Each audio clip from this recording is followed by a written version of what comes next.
And na-mention nyo po na may mga movies kayo na gagawin pa rin. So if ever ba in the future, pwede nyo po bang madirect ang Kim Pao or ang Kat Den, yung mga sikat na love team Well, ngayon? tinanong na sa akin niya kung gusto kong i-direct ang Kat niya. Sabi ko, gusto kong i-direct Kat si Catherine Si Catherine. at saka si Daniel, but not together. Okay, sabi ko, kasi pag sinabi mong Katniel ang gagawin mo, alam na ng expectation ng tao ko nung pelikula yon. Pero both Catherine and Daniel are such good actors. Yes. I'd like to see them in roles which will challenge them to be even better actors. Anong klaseng role po kaya? Tinanong sa akin yan, sino paparis mo kay Catherine? Sabi ko, Alden? Jericho? Ang dami po kasi nagagawan kay hindi. Catherine. Ang gusto kong i-partner sa kanya si Joshua. Oh, Joshua. Isa rin po sa may gustong Oo. crush daw po ni Joshua si Catherine. Yeah, So, isa kong gusto perfect. si Joshua because magaling Joshua na actor si Garcia. Joshua. At saka gusto ko ibang klaseng, ayoko ng rom-com, ayoko ng ano lang, ibang klase. Now, kay Daniel, sabi, sino yung paparis ni Daniel? Sabi ko, Vilma Santos. Ooh. Okay, so drama. It's interesting. Oo, drama. Okay. Gusto ko kwento ng mag-ina. Okay. Hello, first of all, congratulations po Direk Jose Javier Reyes dahil newly appointed CEO and chairman ng FDCPN sa event na Parangal ng Sining. Maraming salamat. Na ikaw Thank yung you. Thank So you. how does it feel po na yun, chairman ka na and successful po yung event? Well, una-una, being a chairman, sabi ko nga sa mga tao, don't congratulate me, wish me luck. Because it's a very big responsibility. Napakalaki ng trabaho at saka ang daming nakatitik sa akin kung ano ang gagawin ko. At kailangan maingat ang aking bawat galaw dahil ang dami-daming problema ng industriya. So, yun. Okay? So, wish me luck.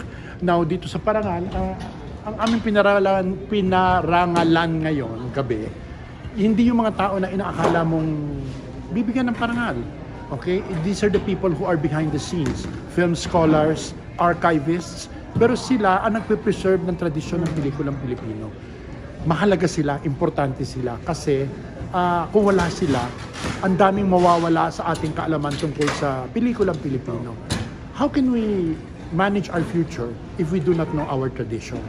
Diba? How can we be true to being Filipino if we do not appreciate what it is in being Filipino? So we gave honor to mentors, archivists, and people who have really worked hard for the preservation of Filipino films. And ano po yung naging unang reaction niyo nung binigay po sa inyo yung position na to? Hesitant po ba kayo or talagang inasip niyo po agad yung No, chance? of course I'm hesitant dahil ang daming sakripisyo. Ang dami kong dapat i-give up to accept this job. Unang-una, alam niyo naman na years na, almost more than a decade, baby ko ang Cinemalaya. Oh. Okay, I started out in the screening committee until finally I became the competition director. And I had to give it up. I had to resign.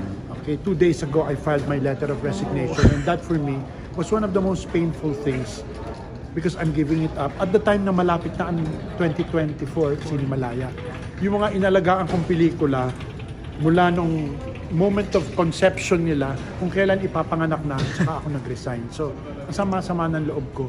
Pero kailangan, dahil hindi pwedeng maging chairman ako ng FDCP and still be a part of Cinemalaya. Oh. Mabuti naman, through the kindness of the Board of Trustees, hinayaan nila ako, pinayagan nila akong gumawa ng pelikula. Sabi nila, you can go write and direct, that's no problem. Pero sabi ko, kahit anumang pelikulang gawin ko, hindi yan kukuha ng kahit anong grant o anumang anything from FDCP. Okay? And then, sabi ko, pwede pa naman ako magturo. Sabi niya, yeah, you can teach. So, yun, pinakamalaking sacrifice yung cinema. But again, even if they allow me to write and direct, mababawasan yan kasi ang dami-daming trabaho dito. Magnanakaw ka lang ng oras, ng ilang araw para mag-shooting. So, it's a sacrifice because by heart, I'm a teacher and I'm a film director. Na-mention niyo po na pinapayagan pa rin kayo mag-direct and magsulat. So, any future projects po na aabangan po namin sa iyo? Oo, meron na kasi akong mga pinirmahang proyekto bago pa ako na-appoint. So I have to fulfill those. For instance, I have a project with Regal na magsushooting na kami eh. Kailangan naman biglang bitiwan ko yun, ano? At pumirma ako ng kontrata sa isa pang film company. So kailangan i-fulfill ko yung pinirmahan ko. Pero yun na lang, I have to tell my producers na hindi pwedeng sunod-sunod yun. Kailangan kung kailan lang may butas sa time ko. And na-mention niyo po na may mga movies kayo na gagawin pa rin. So if ever ba in the future, pwede niyo po bang madirect ang Kim Pao or ang Katniel, yung mga sikat na love team Well, ngayon? tinanong na sa akin niya kung gusto kong i-direct ang Katniel. Sabi ko, gusto kong i-direct si Catherine Si Catherine. at saka si Daniel, but not together. Okay, sabi ko, kasi pag sinabi mong Katniel ang gagawin mo, alam na ng expectation ng tao ko nung pelikula yon. Pero both Catherine and Daniel are such good actors. Yes. I'd like to see them in roles which will challenge them to be even better actors. Anong klaseng role po kaya? Tinanong sa akin yan, sino paparis mo kay Catherine? Sabi ko, Alden? Jericho? Ang dami po kasi nag-aagawan kay hindi. Catherine. Ang gusto kong i-partner sa kanya si Joshua. Oh, Joshua. Isa rin po sa may gustong crush daw po ni Joshua si Catherine. Isa kong gusto perfect. si Joshua because magaling Joshua na actor si Garcia. Joshua. At saka gusto ko ibang klaseng, ayoko ng rom-com, ayoko ng ano lang, ibang klase. Now kay Daniel, sabi, sino yung paparis ni Daniel? Sabi ko, Vilma Santos. Ooh. Okay, so drama. It's interesting. Oo, drama. Okay. Gusto ko kwento ng mag-ina. Okay. Ayun. And sa Kim Pao po, wala po ba kayo? Or naisipan Sino niyo? to? Si Kim Chiu and si Paolo Avellino. Kasi sikit na sikat po yung love team nila ngayon, lalo na yung What's Wrong with Secretary Kim nila. Kasi nadirect ko na si Kim eh. Nadirect ko na si Kim before, yung Till My Heart Aches Ends ba yun? Oo, grabe nga po yun eh. Oo. Alam mo, gusto ko i-direct again, not together. Not Kim and Paolo together. I'd like to direct Paolo in a character role. And you know what? I'd like to bring Kim and Gerald together. Together? Oh, that's... But then, interesting pag a nangyari story ulit. of husband and wife.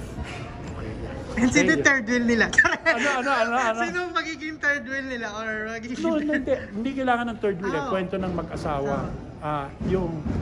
Siguro gusto ko yung kwento yung pagkakaiba ng magnobyo hanggang naging mag-asawa.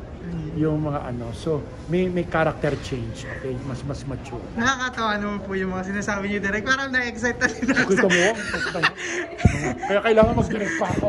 Sa FTO nga po, at least di ba as a chairman, may time pa rin po kayo magsulat at mag-direct. Siyempre naman, kasi yan ang first love ko. Sabi ko nga, tsaka importante na nasa industriya ako para maintindihan ko ang problema ng nasa industriya. Hindi pwede yung nasa labas ka lang nakasiling.